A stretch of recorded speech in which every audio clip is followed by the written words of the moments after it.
Qala nabiyyunal karim sallallahu alaihi wasallam majtama'a qaumun fi baitin min buyutillah yatluna kitaballah wa yatadarasunahu bainahum illa nazalat alaihim sakinah wa ghasyiyatuhumur rahmah wa hafathumul malaikah wa dzakarahumullahu fi man 'indah faman batta'a bihi amaluhu lam yusri' lahu bihi nasabuhu rawahu Muslim.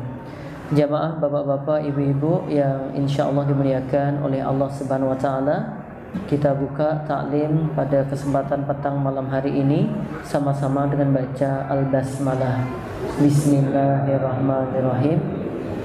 Kajian kita pada kesempatan ini membahas larangan menghina orang lain. Jangan mudah untuk menghina orang lain. Jamaah berbahagia, pernah dihina orang? Pernah dihina ya. Kalau menghina, mana lebih sering, dihina atau menghina? Ya. Bisa saja. Kenapa kita dihina orang? Karena dulu pernah menghina orang. Betul. Naam. Jamaah yang berbahagia, insyaallah dimuliakan oleh Allah Ta'ala.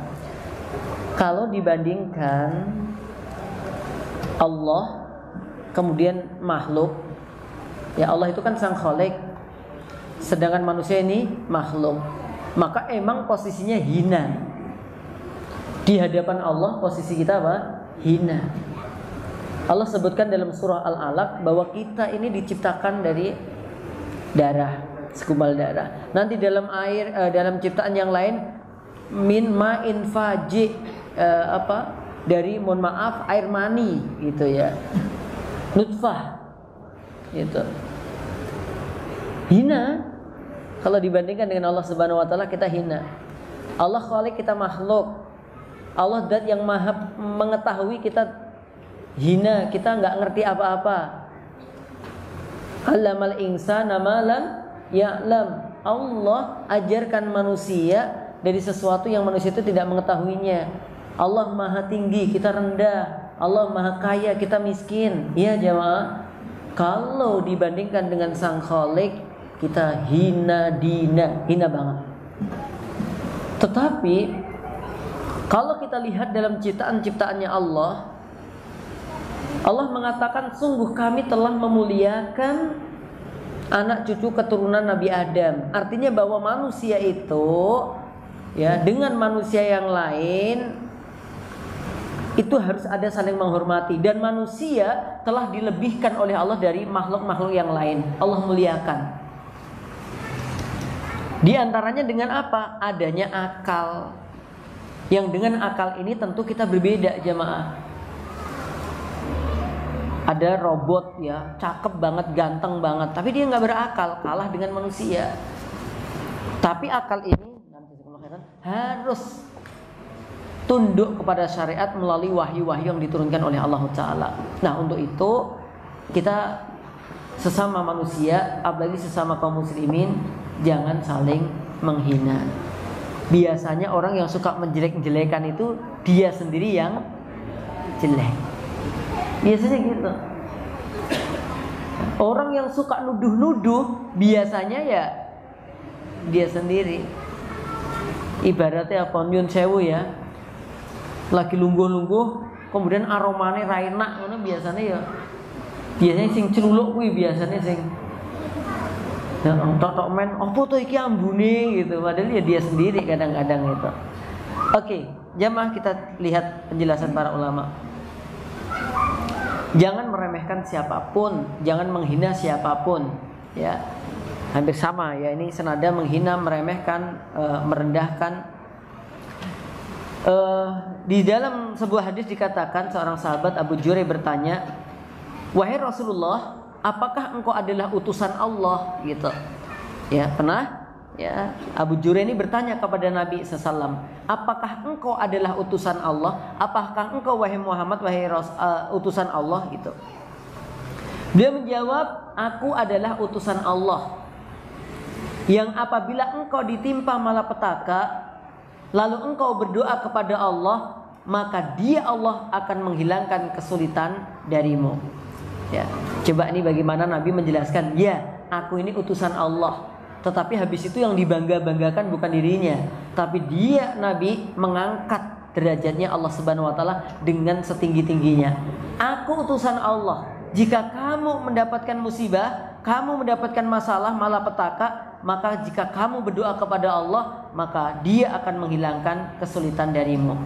Artinya bahwa Nabi itu diutus oleh Allah, diminta untuk mengagungkan Allah Subhanahu wa taala. Wa rabbaka fakabbir. Yang kedua, apabila engkau ditimpa kekeringan selama 1 tahun, ya ini hanya bukan pembatasan umum ya. Lantas engkau berdoa kepada Allah, maka Dia Allah akan menumbuhkan tumbuhan-tumbuhan untuk kalian. Ya. Jadi Nabi SAW sebagai utusan Allah mengajak umatnya untuk memohon kepada Allah Ta'ala. Jika ada masalah, minta kemudahan oleh Allah, Allah berikan kemudahan. Jika kemudian ada kekeringan terjadi di sebuah wilayah, dia memohon kepada Allah, Allah turunkan hujan sehingga tumbuh-tumbuhan itu akan bermunculan. Dan apabila engkau berada di suatu tempat yang gersang, lalu untamu hilang, kemudian engkau berdoa kepada Allah, maka Dia akan mengembalikan unta tersebut. Ya, jamaah yang berbahagia, ya, tentu bukan hanya unta saja, apapun ya, ketika kita meminta kepada Allah, Allah akan mengembalikan itu semuanya. Kemudian kita lihat jamaah. Setelah itu Abu Jurayh berkata kepada Rasulullah SAW, berilah wasiat kepadaku. Ya, setelah dijelaskan Nabi dengan begitu cukup panjang, kemudian beliau mengatakan, ya Rasulullah, beri aku wasiat, beri aku nasihat. Kemudian Rasulullah Muhammad SAW memberikan nasihat kepada Abu Jurayh dengan apa? La tasubbanna ahadan. Kamu jangan pernah meremehkan siapapun. Kamu jangan pernah menghina siapapun. Kamu jangan pernah merendahkan siapapun. Janganlah engkau menghina seorang pun, siapapun. Kemudian Abu Jurayh berkata, aku pun setelah itu tidak pernah lagi menghina seorang pun setelah itu, baik kepada orang yang merdeka, budak, seekor unta, ataupun seekor domba. Tuh jamaah, setelah itu ya, beliau Abu Jurayh mendapatkan wasiat dari Nabi, la tasubbanna ahadan, jangan sekali-kali kamu meremehkan orang lain, menghina orang lain, merendahkan orang lain. Setelah itu ya Abu Jurayh mengatakan, aku setelah itu enggak lagi menghina orang lain, enggak lagi menghina budak, enggak lagi meremehkan seekor unta ataupun yang lainnya. Ini menunjukkan jamaah, menghina apapun enggak boleh, meremehkan apapun enggak boleh. Ya, kadang ada kan nesu ambek wedhus kan ada tuh. Wedhus kandanane angel, wedhus kok jamaah. Gimana sih gitu diomongi nek Yahya kondang mulih randang mulih. Ngandani wedhus kok ngandani anaknya. Jamaah berbahagia insyaallah dimuliakan oleh Allah Taala. Ya. Bahkan Nabi pernah mengatakan la tad'u ala anfusikum, jangan kalian mendoakan keburukan untuk diri-diri kalian. Ya, dan juga kalian jangan mendoakan keburukan untuk keluarga kalian. Dan jangan kalian mendoakan keburukan untuk anak-anak kalian. Dan jangan kalian mendoakan keburukan untuk harta-harta kalian. Dan jangan kalian pernah mendoakan keburukan untuk pembantu-pembantu kalian. Ya. Jadi nggak boleh marah kepada motor ya. Harta kan motor tuh dinesoni, motor bolak-balik gue pengajian gembos baik. Itu seneni motornya tambahan tewendang selebore potel tambahan remuk to jamaah. Boso dijak ning warung lancar, boso jak ning pengajian gembos meneh. Motor iki mah enggak soleh iki. Dol wae gitu ya. Ganti. Jamaah enggak boleh menghina apapun, enggak boleh meremehkan apapun. Maka kita juga enggak boleh mencela hujan turun, enggak boleh mencela demam, ya panas. Ya nggak boleh mencela apapun, nggak boleh. Karena itu bukan karakter orang yang baik kalau suka mencela jamaah, apalagi mencela makanan. Ma'aba Rasulullah sallallahu alaihi wasallam ta'amun qattun izdashtaha fa'akala wa idza kariha fataraka. Nabi nggak pernah mencela sedikit pun itu makanan jamaah. Kalau beliau kerso ya didahar, kalau beliau nggak kerso ya ditilar. Itu aja. Ya. Bapak-bapak gitu juga. Ibunya masak apa, beli apa, udah deh nggak usah protes, nek kerso ya didahar, nek enggak ya tinggal, boleh sing enak gitu ya. Dihargai Pak. Kalau istri masak itu senengnya kalau dimaem gitu. Nek istri wis sekesuk ya masak blek-ketuk gak nek sing maem sesuk. Tuh, dengarkan baik-baik jeritan istri itu. Didangke ra gelem maem, dimasakke jangan bobor ya jek utuh. Gitu. Wah, akhirnya sesuk gak masak tenan ya jemaah. Rasa masak wae wis tuku kabeh ngono. Gitu. Oke, jamaah yang berbahagia ya. Domba apapun gak boleh celak oleh siapapun. Kita lanjutkan. Nah, kita gak boleh meremehkan orang, gak boleh menghina orang. Justru kita ini harus menebarkan kebaikan. Apa di antara kebaikan itu jamaah? Kita harus berwajah yang berseri-seri supaya kita tidak menunjukkan bahwa kita benci kepada seseorang, kita tidak meremehkan seseorang. Maksudnya begini jemaah. Karena wajah seseorang itu kadang-kadang terlihat, ya. Misal dikasih maaman gitu, mengeringkan kening, mbak mencep ngono. Meremehkan nggak itu kira-kira? Meremehkan. Gitu. Ada orang datang kayaknya dia nggak kita butuhkan, kita nggak perlu sama dia, muka kita masam sama dia, kita meremehkan orang itu. Tetap bermuka seri, ya, berwajah yang enak, karena itu bagian dari kebaikan. Nabi bersabda, la tahkironna syai'an minal ma'ruf. Jangan kamu pernah meremehkan kebaikan sedikit pun. Wa antukallima akhaka wa anta munbasitun ilaihi wajahuka inna dzalika minal ma'ruf. Jangan meremehkan kebaikan sedikit pun kepada teman-temanmu, kepada orang lain, walaupun dengan berbicara kepada saudaramu dengan wajah yang tersenyum, yang melebar, yang enak gitu, karena amalan tersebut bagian dari kebajikan. Jamaah insyaallah dimuliakan oleh Allah Subhanahu wa taala. Ya, jadi berwajah yang berseri-seri. Kalau kita merengut, ya, kemudian wajah kita masam, musam, itu menunjukkan ya kita meremehkan orang itu. Nah, kemudian jamaah, mohon maaf ini yang nomor 4 ini nomor 3 ya, urutannya ada yang keliru. Saya bentar.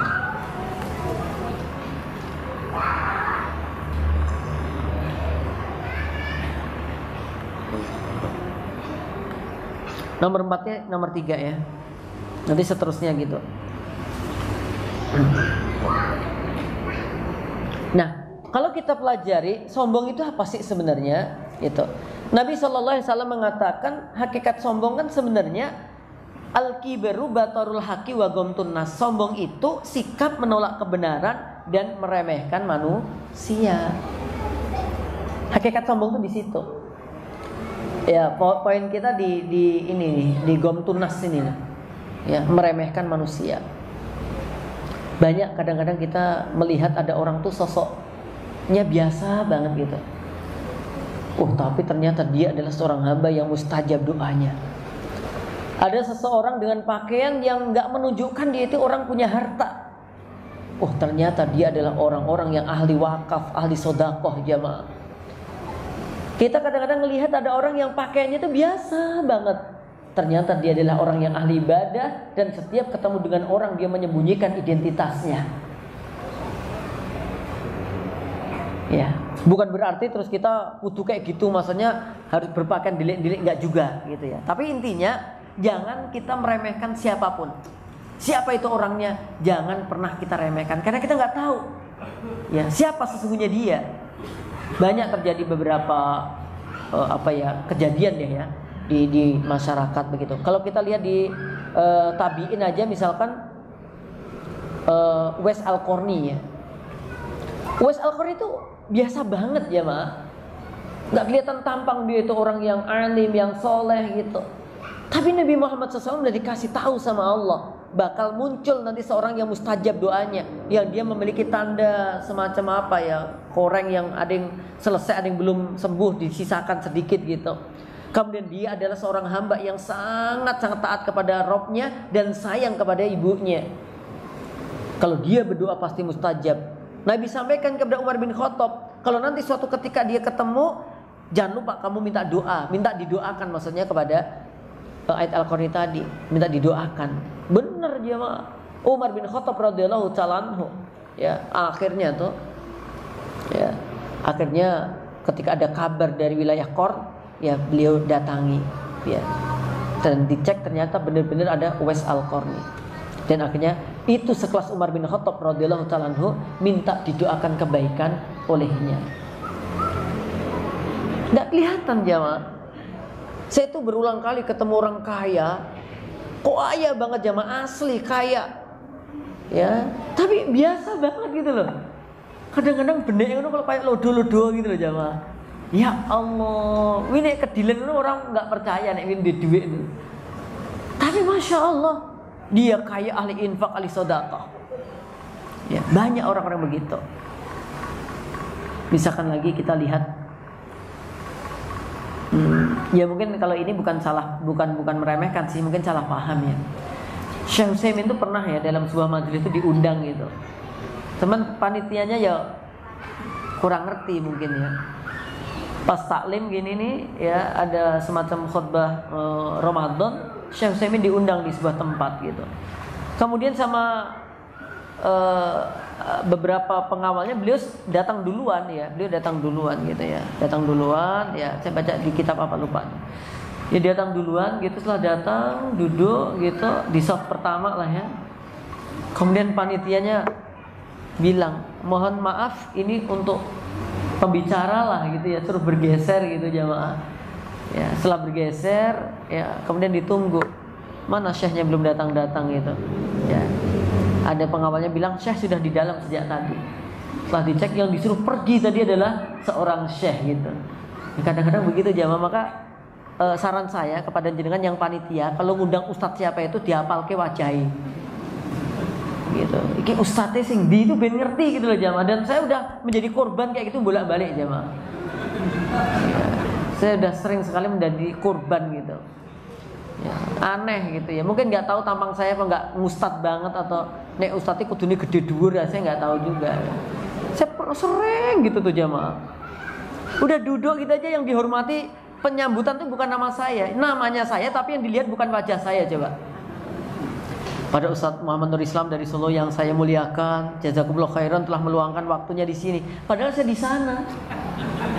Yang dilihat di sini orang pakai jubah gede, pakai peci, mantep, pakai surban Ustadz Nur Islam.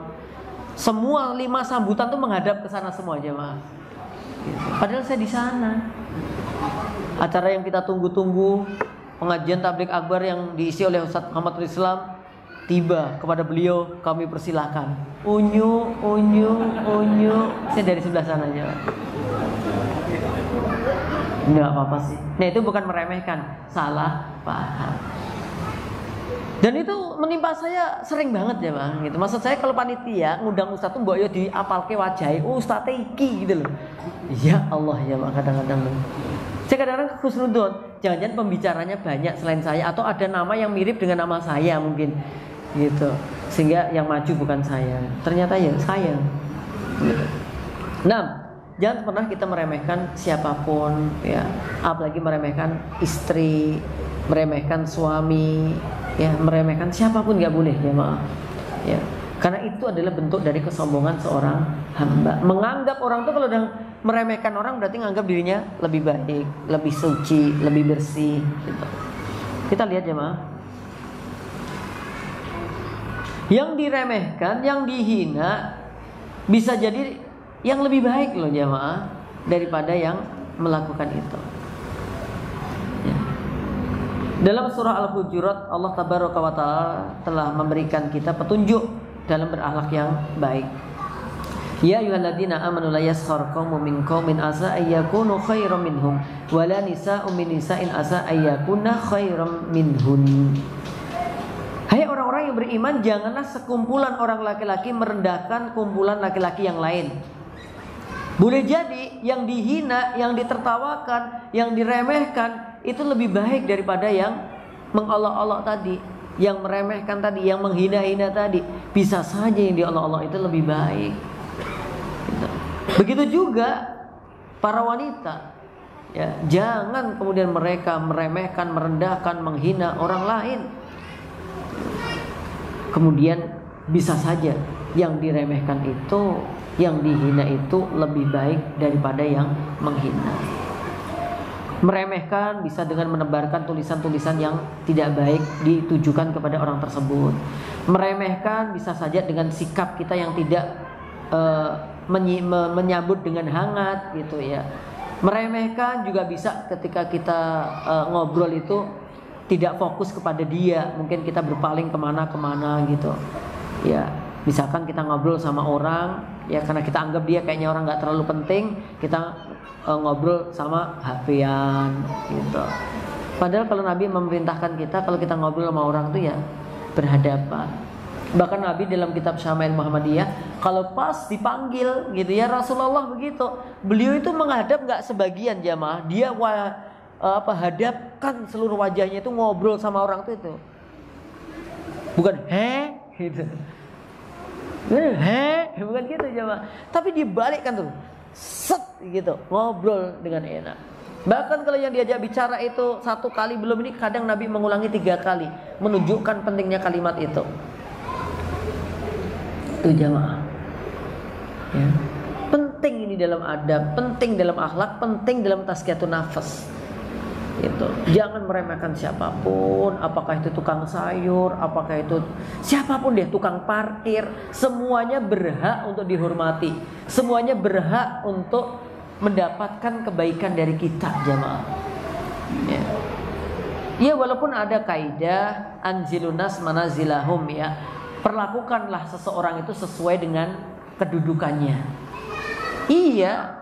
Tapi kan kedudukan manusia pada prinsipnya mereka berhak untuk dihormati semua.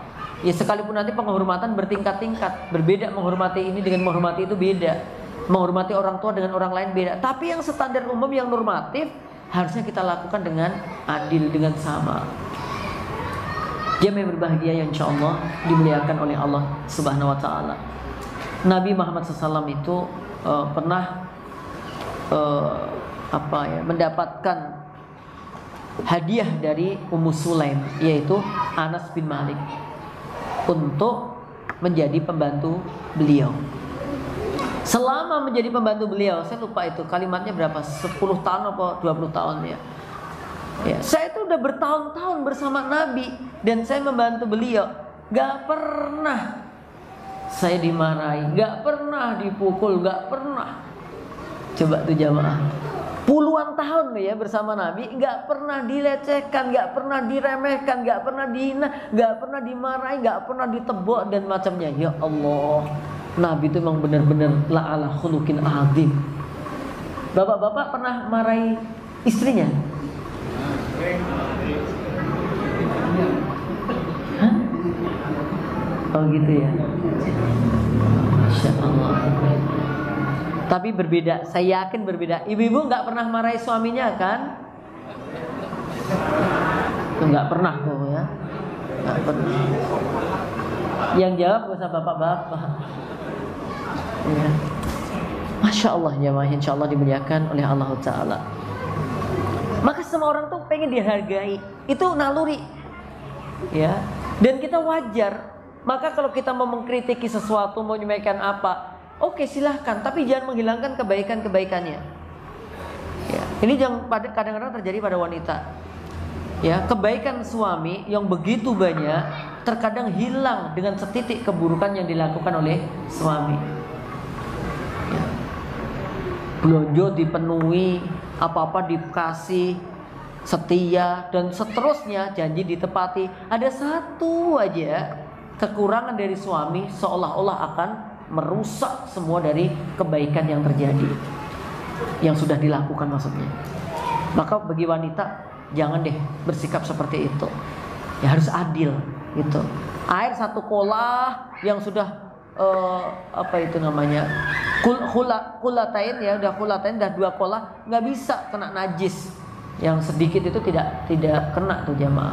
Artinya kebaikan-kebaikan suami yang banyak itu jangan sampai rusak gara-gara mungkin memang ada salah yang dilakukan oleh suami yang itu sebenarnya tidak terus-terusan. Maka di situ perlunya seorang istri bisa bersikap adil. Kalau suami menganggap istrinya baik terus kok ya Pak ya, insya Allah tuh Bu, dengerin bapak-bapak tuh ya, apapun yang terjadi pada istrinya adalah kebahagiaan untuk suami. Oke. Tapi juga saya sampaikan kepada para suami, ketika bapak-bapak itu kuat ya, janganlah berbuat jahat pada istri. Ketika bapak-bapak itu ya kaya, janganlah pelit kepada istri. Ketika bapak-bapak itu sedang jaya-jayanya, jangan pernah lupa kepada istri. Karena kesehatan, kekuatan, kejayaan, kekayaan tidak ada yang abadi ya. Dan yang diinginkan oleh istri adalah kesetiaan, karena itu yang membuatnya nyaman. Itulah jamaah. Ada kan kadang-kadang wong lanang ini ketok rezekine rada akeh no, rada dangak-dangak ngono jamaah. Merasa dia ya. Situ ya unik ya yang disampaikan kalimatnya oleh Ustaz Tri Asmar Allah yarham itu ya. Jadi dia pernah berkisah ketika ada seorang laki-laki yang ingin menikah, itu enak gitu ngobrolnya. Ustaz saya ingin nikah gitu. Lah terus pengen nyari karakter yang kayak apa? Dah terserah Ustaz, yang penting dia mau sama aku. Gitu ya Pak. Ya pokoknya dia mau sama aku aja saya udah seneng kok. Setelah udah nikah jamaah bisnisnya cukup lancar, bosok rezekine rada apik sithik ngono, wis rada beda meneh gitu ya. Merasa banyak yang mencintai, merasa banyak yang mengagumi, terus kemudian dia mulai rada ada perasaan-perasaan ingin nambah-nambah lagi gitu katanya. Ya Allah, wong lanang kadang-kadang kayak gitu loh jamaah. Nek pas sengsara kae yo sama istrinya ya begitu. Mak rama sing penting kumpul kan gitu. Kamu adalah satu-satunya wanita yang ada di hatiku. Walah Allah. Yang bosan itu warisan rada ombo sithik ngono wis. Rada beda. Kowe nek ra taat ya karepmu. Wah, kalimate rada beda. Jek akeh wong wedok sing seneng ambek aku. Wow. Suami kadang-kadang ngono, Pak. Nek rada duwene rada dangak-dangak, Pak. Kayak butuh galiuk ngono kan. Oh tinggal orangnya ya. Oh kalau jamaah Fatimah sudah terupiah semua lah insya Allah ya. Udah aman lah insya Allah. Jamaah yang kami hormati, kadang juga gitu. Suami itu kalau pas sehat kadang-kadang kasar sama istrinya, jahat sama istrinya, meremehkan perbuatan istrinya. Tapi kalau sakit, apa yang terjadi? Suami itu yang paling direpotkan saat sakit siapa kira-kira? Istri. Yang paling direpotkan suami saat sakit itu ya istri. Mertua enggak lah, orang tua enggak mungkin lah ya. Anak ya mungkin agak-agak, tapi yang paling deket banget siapa? Istri. Maka bapak-bapak tuh please deh jangan ngeremehin tuh istri. Saya mengatakan ini karena ada seorang wanita pernah curhat kepada saya.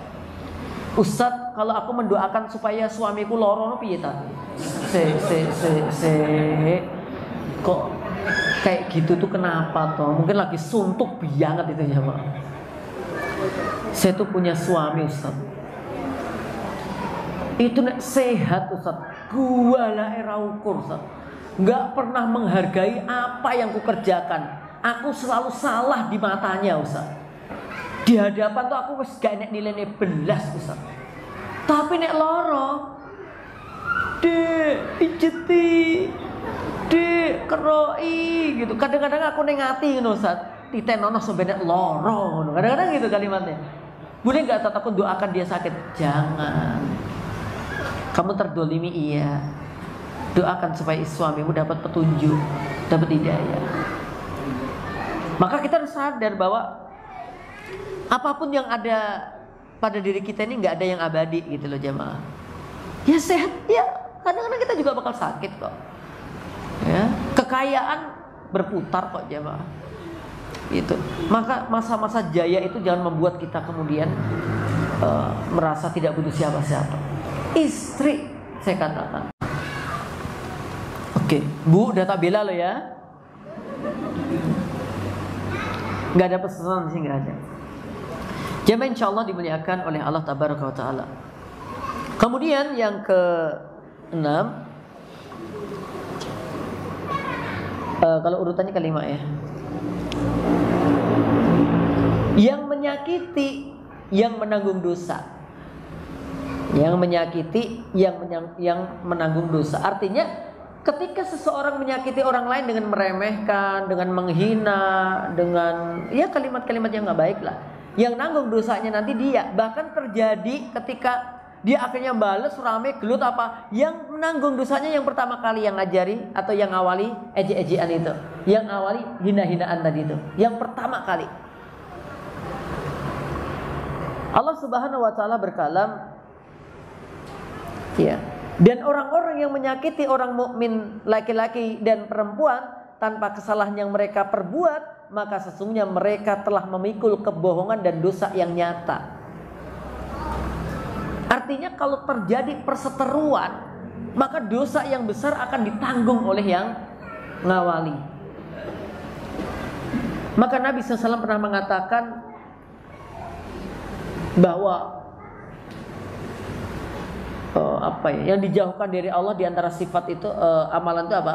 Seorang laki-laki dia menjelek-jelekan bapaknya atau menghina bapaknya. Sahabat bertanya, ya Rasulullah, bagaimana seorang anak kok menjelek-jelekan bapaknya? Gitu. Kemudian Nabi mengatakan A dengan B ini padu, ya, saling mengolok-olok. Ya, yang awali si A, B jawab terus sampai A kehabisan kata-kata, akhirnya membawa nama bapaknya ini. Ya, karena bapaknya ini dijelek-jelekan sama ini, dia nggak terima. Akhirnya dia pun juga ikut menjelek-jelekan bapaknya ini. Lah karena yang awali ini, dosa-dosa itu yang nanggung adalah ini. Kalaupun ini misalkan terpancing kena emosi ke bawah setan, dia berdosa iya, tapi tentu dosa yang sini jauh lebih besar daripada dosanya ini. Gitu loh jamaah yang berbahagia, yang insyaallah dimuliakan oleh Allah Ta'ala. Ya. Jadi hati-hati. Kalau misalkan ada yang disebut sebagai amal atau amal jariah, maka orang-orang yang membuat amalan-amal buruk yang mengawali itu juga mendapatkan dosa jariah. Ya, sebagaimana Qabil, semua pembunuhan yang terjadi di muka bumi ini, Qabil dapat dosanya karena Qabil yang pertama kali melakukan pembunuhan di muka bumi ini yang diikuti oleh orang-orang yang berikutnya. Jamaah yang berbahagia yang insyaallah dimuliakan oleh Allah Ta'ala. Apalagi ya ada tokoh apa gitu mencoba untuk mengadu domba orang gitu ya. Ya, kita mau perang ini gitu. Kita lawan atau tidak ini. Ya, kalau dia ngejek-ngejek gitu, oh ya Allah, ini kalau itu udah sebenarnya apa ya, mengadu domba ya, yang baru-barusan viral ini jemaah. Oke. Jadi tahan gitu loh. Kenapa sih kita harus nyakiti orang? Kenapa sih kita harus meremehkan orang? Kenapa kita harus menghina orang? Semua orang berhak untuk dihormati semuanya jemaah. Gitu.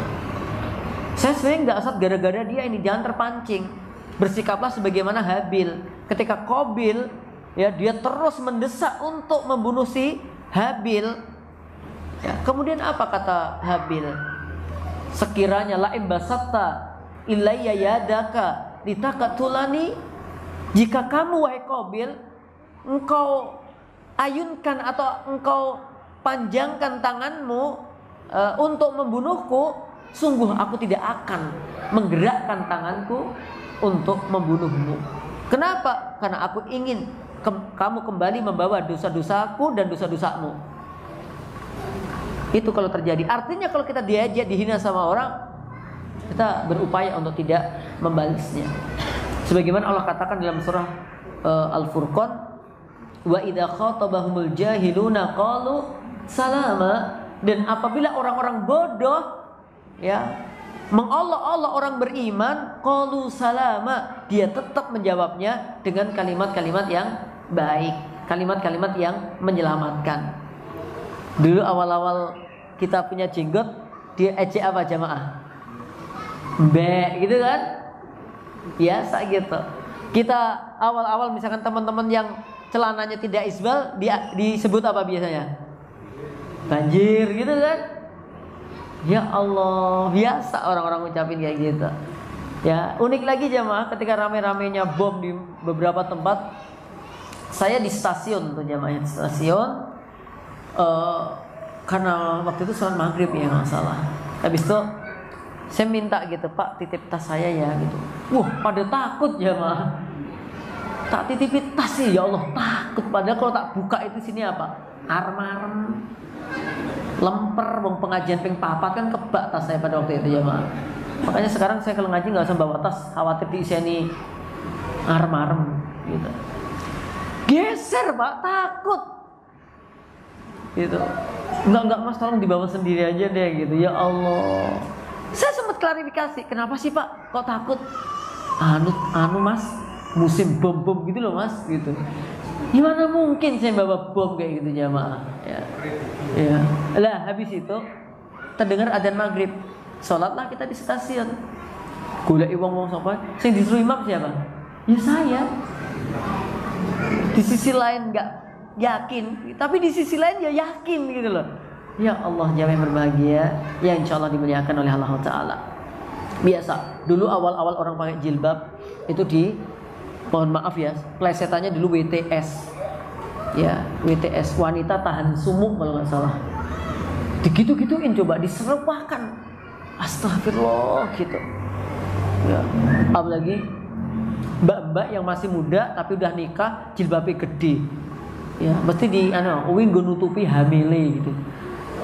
Dinutupi hamile. Parah lagi apalagi itu orangnya kaya. Nggo dilek tuyul gitu. Ya Allah, kalimat-kalimat itu didengung-dengungkan terus jamaah. Maka kita tetap jawab yang baik aja. Wa idza khatabahumul jahiluna qalu salama. Mereka mengatakan apapun kepada kita, jawab dengan kalimat-kalimat yang baik, jawab dengan kalimat-kalimat yang sejuk jamaah.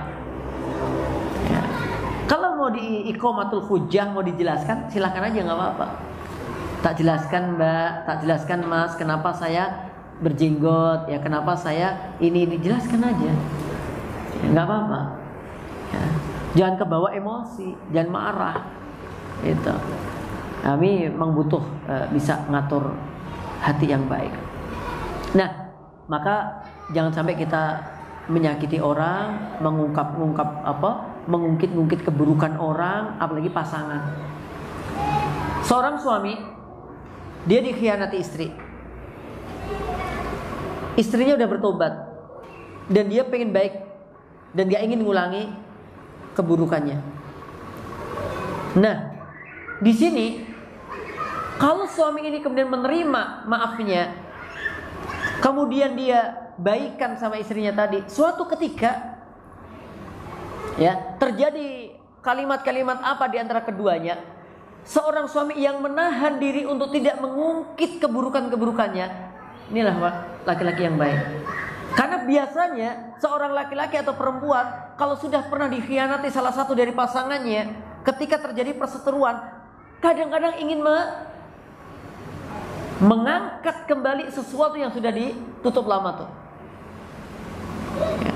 Kadang-kadang itu menjadi sebab ini gara-gara kamu dulu latar belakangmu tuh kayak begini. Padahal dia udah menutupi keburukan-keburukan itu. Wong jane podo-podo bar tobaté kabeh kan sebenarnya gitu. Wah, kamu dulu penyanyi ngalor gitu loh. Wes juga tukang kendang itu. Padahal ya podo gitu loh dhisik gitu. Lah aku ngendangi guru-guru kowe joget to.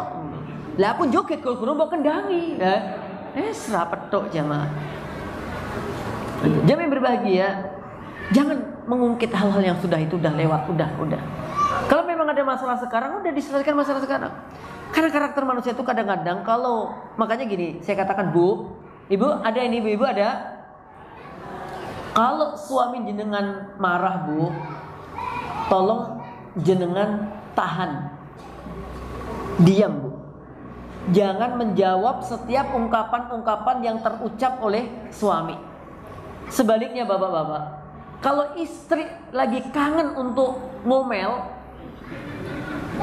ya, mohon tahan diri jenengan untuk jawab. Ben sak kesele. Semakin dijawab, bakal semakin melebar. Yakin. Ustadz pengalaman ya? Enggak juga sih. Ya, hasil penelitian. Penelitian itu sampel yang paling baik adalah sampel yang dilakukan oleh peneliti. Nah itu paling enak gitu. Jadi misalkan istri bilang gini, oh, orang semuanya nek bar maam ora isa-isa, misalnya kalimatnya gitu. Jenengan coba menjawab sedikit aja. Aku wes kok, langsung wes saiki lah dia ingin, mesti ada jawaban lagi gitu. Ada aja itu nanti jawaban, gak barbar yakin, mending meneng wes. Ya, karena itu nanti kalau sambung ayat, sambung kalimat tuh gak selesai. Gitu, udah. Dan kadang-kadang nanti akan saling menjatuhkan gitu. Anak ini kira lulus ujian itu goro-goro bapake kan gitu kadang-kadang kan gitu. Ya. Ibu-ibu itu agak egoisnya di situ biasanya. Nek anake pinter, anake lancar, apik, anak mama gitu. Nek anake rodok kandhane angel, anak papa. Terima ke bae Pak rapopo wis. Padahal dia wong loro kan gitu. Oke. Jamaah berbahagia insyaallah dimuliakan oleh Allah taala. Jangan sampai kita ngajak orang untuk muncul keburukannya gara-gara kita menyakiti orang tersebut. Yang ketujuh, muslim yang baik itu yang kayak apa sih? Al-muslimu, muslim yang baik itu man salimal muslimuna, ya, orang-orang muslim lainnya yang selamat min lisanihi, dari lisannya, wa yadihi, dan dari tangannya, wal muhajir, dan orang yang hijrah yang sesungguhnya, man hajaro, barang siapa yang dia hijrah, manahallahu anhu, dari apa-apa yang dilarang padanya. Nah, jadi muslim yang baik jamaah adalah muslim yang orang lain, misalkan kita nih ya, kita pengen jadi orang yang baik. Di antara tanda kebaikan kita adalah orang-orang yang berinteraksi dengan kita, orang-orang yang ada di sekitar kita, ya, apakah itu istri, apakah suami, apakah anak, apakah tetangga, apakah teman pengajian, apakah teman dagang, apakah semuanya dia merasa aman, merasa nyaman dari lisan kita, dari tangan kita. Lisan kita nggak mencela dia, lisan kita tidak merendahkan dia, lisan kita tidak menjatuhkan dia. Dia enak. Setiap yang kita ucapkan mereka tenang, dia nyaman jamaah. Itulah sesungguhnya muslim itu. Wayadi, dan tangannya nggak jahil. Ya tangan ini kan mungkin tidak mesti tangan ya, termasuk kaki, suka gosok, ngambil barangnya orang tanpa izin. Kayak pas pengajian gini misalkan, jenengan sandalnya bagus, kulit gitu ya, kemudian mau wudhu, eman-eman nek sandalnya jenengan kena air mahal iki, akhirnya nek sandalnya sing ketoke rodok murah swallow misalnya, saya pakai aja deh, ya paling koyo oleh, itu nggak boleh jemaah. Itu namanya gosok, lah swallow tak dosane paling sak piro, meremehkan dosa tuh jemaah. Ya. Tetap harus izin, kecuali sandal masjid, ya biasanya umum itu. Walaupun saya udah praktek berulang kali, nanti Pak mohon maaf tadi sandal tidak pakai, oh ya nggak apa-apa. Lah gimana lagi udah terjadi? Ya. Sepele jamaah. Kadang-kadang kita lagi ke kantor nih, pakai sepatu kan. Kemudian pas kita sholat ke masjid di mana begitu, akhirnya kita karena tempat wudhunya agak jauh, kita nggak bisa, sepatu kita kena basah. Akhirnya kita pakai sandal sing ketok-ketoke anti air kayak gitu. Nggak boleh. Itu namanya gosbun, gosok. Biasanya kalau orang gosok itu nggak tanggung jawab. Bisa saja loh jamaah, yang punya sandal itu dia punya penyakit gula atau apa, atau rangen, apa koreng, apa embuh, yang dia itu juga kakinya nggak boleh kena air, mentang-mentang swallow dengan basahi dia pakai kemudian kena basah. Atau yang kedua, biasanya orang tuh kalau nggak izin ngembalikannya sembarangan, ya kan? Bikin fitnah, awalnya di situ sendal. Ya, akhirnya dipakai, tempat wudhunya mana? Sana muter kan? Habis sana naruhnya di situ. Padahal bapaknya tadi yakin banget sandalnya di sana. Sepele, tapi bikin masalah ya Pak. Helm tuh izin sama nggak izin beda. Ya kalau izin gitu ya dia tanggung jawab, kalau nggak naruh sembarangan biasanya. Minggu nek lali teko omah nu, pek bisa naik lah. Ya Allah jamaah. Awalnya nggak niat ngambil, tapi goro-goro katut ning omah, ketoke wonge ikhlas iki. Dari mana ikhlas wong-wonge golek iki kok. Oke, jaga. Kemudian orang yang muhajir, orang yang hijrah, siapa sih hijrah sesungguhnya itu? Manahallahu anhu. Orang yang hijrah sesungguhnya adalah hijrah dari yang dilarang oleh Allah kepada hal yang tidak dilarang. Hijrah sesungguhnya itu. Kalau hijrah makan tempat, ya silahkan aja nyari tempat yang baik dan seterusnya. Tetapi yang paling inti adalah hijrah amalan, meninggalkan dari apa yang dilarang oleh Allah. Terakhir jamaah, insyaallah dimuliakan oleh Allah, ancaman berat. Bagi siapa? Bagi orang-orang yang melakukan keburukan, bagi orang-orang yang mengawali keburukan, yang suka meremehkan orang lain, menghina orang lain, memfitnah orang lain, mencemooh orang lain. Itu mulut-mulut yang gak pantas ada pada kaum muslimin. Nabi SAW bersabda, ketika aku dinaikkan ke langit, aku melewati sekelompok orang yang memiliki kuku-kuku dari tembaga. Mereka kemudian melukai wajah-wajah mereka dan dada-dada mereka. Ya. Maka aku bertanya, siapakah mereka wahai Jibril? Jibril menjawab, mereka adalah orang-orang yang memakan daging manusia dan mereka adalah orang mencela kehormatan mereka. Orang yang suka ghibah, orang yang suka memfitnah orang yang suka merendahkan orang. Maka sungguh dia ketika di akhirat dijadikan oleh Allah orang-orang yang berkuku dengan kuku-kuku yang tajam yang terbuat dari tembaga. Kemudian dia gunakan untuk merobek-robek wajah dan dadanya, wal iyadu billah. Jemaah berbahagia dan insyaallah dimuliakan oleh Allah tabaraka wa taala. Sedikit ini semoga membawa keberkahan dari Allah taala dan menjadi sebab perubahan sikap terhadap diri kita. Tazkiyatun nafas, ya, berupaya untuk mensucikan hati kita dari berbagai dosa-dosa, kotoran-kotoran hati. Di antara kotoran itu adalah suka merendahkan orang lain. Daripada kita sibuk kepada aib orang, daripada kita sibuk untuk menilai orang, sibukkanlah diri kita untuk menilai diri kita. Kira-kira udah pantas belum untuk menjadi penghuni surga? Kira-kira sudah pantas belum untuk husnul khotimah? Dan itu lebih baik kita sibukkan untuk diri kita daripada sibuk urusan orang lain. Barakallahu fikum. Subhanakallahumma bihamdika asyhadu alla ilaha illa anta astaghfiruka wa atubu ilaik. Wa akhiru da'waya anil hamdulillahi rabbil alamin. Assalamualaikum warahmatullahi wabarakatuh.